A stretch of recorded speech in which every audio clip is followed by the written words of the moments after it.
one of my commenters had a question on who can be a judge, what it takes to be a judge, because apparently an ex-cop was running to be a judge somewhere.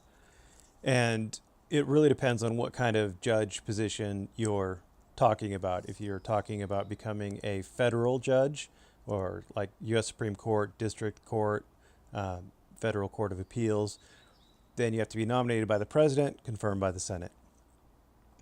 If you're talking about, say, for example, Texas, where the James Freeman contempt issue was happening, then you have to look at what kind of judge position, what kind of judicial position you're talking about. For a municipal court of record, the judge has to be a resident of the state, citizen of the United States, a licensed attorney in good standing, and have 2 or more years of experience in the practice of law in the state. That's for a municipal court of record. For just a plain old municipal court, it depends on if it's home rule or general law. That's what the city would be. But because it's not a court of record, basically you just get elected or appointed. Doesn't really matter.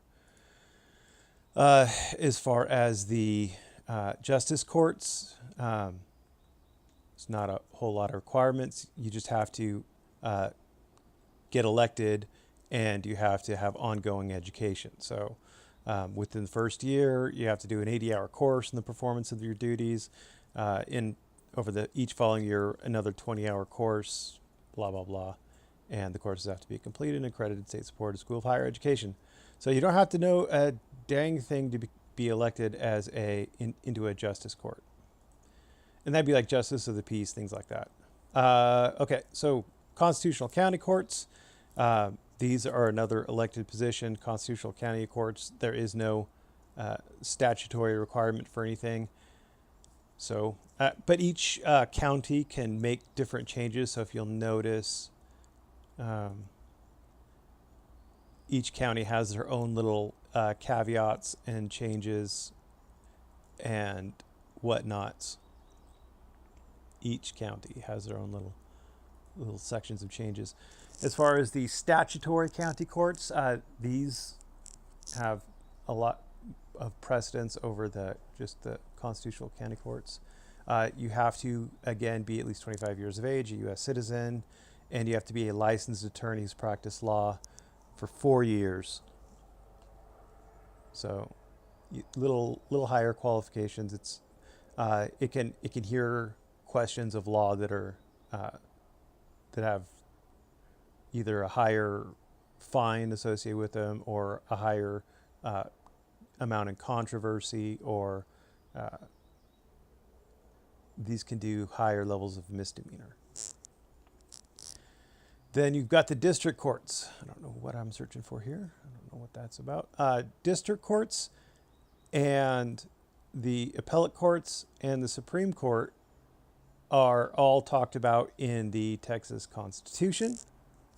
In the Texas Constitution, you have to, so those are all elected positions, and they all require you to be able to practice law. Let's do licensed.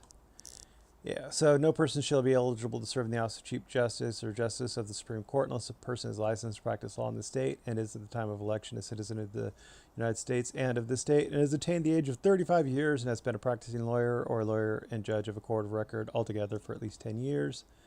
And somewhere down in here, each district judge shall be elected by the qualified voters at a general election, shall be a citizen of the United States and of the state, who is licensed to practice law in the state and has been a practicing lawyer or judge of a court in the state, or both combined, for 4 years next preceding his election, which has resided in the district in which he was elected for 2 years next preceding his election, blah, blah, blah. So you get the idea. So those are the general qualifications in Texas that you have to have.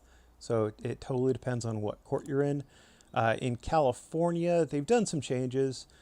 California, you've got to be a licensed attorney for all the positions. There is some holdover still because California merged all of its courts into, now there's just the California Superior Courts, Courts of Appeal, and California Supreme Court. They used to have all those weird county courts and stuff too.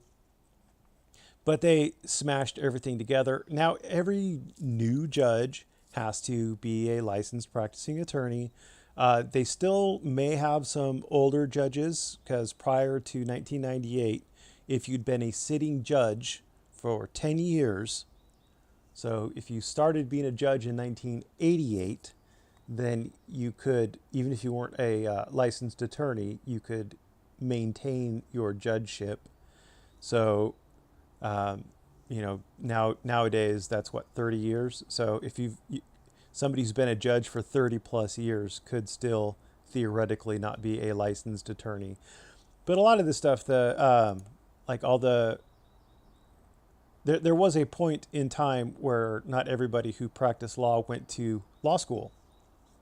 There was a time when people were clerks for a judge, and they learned about the law by helping the judge, by just practicing it, by doing all the grunt work for lawyers and for judges, and that's how they learned what the law was.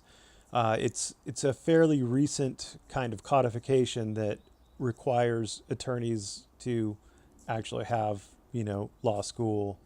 I think actually in California, you can still become a licensed attorney if you have been like apprenticing for someone.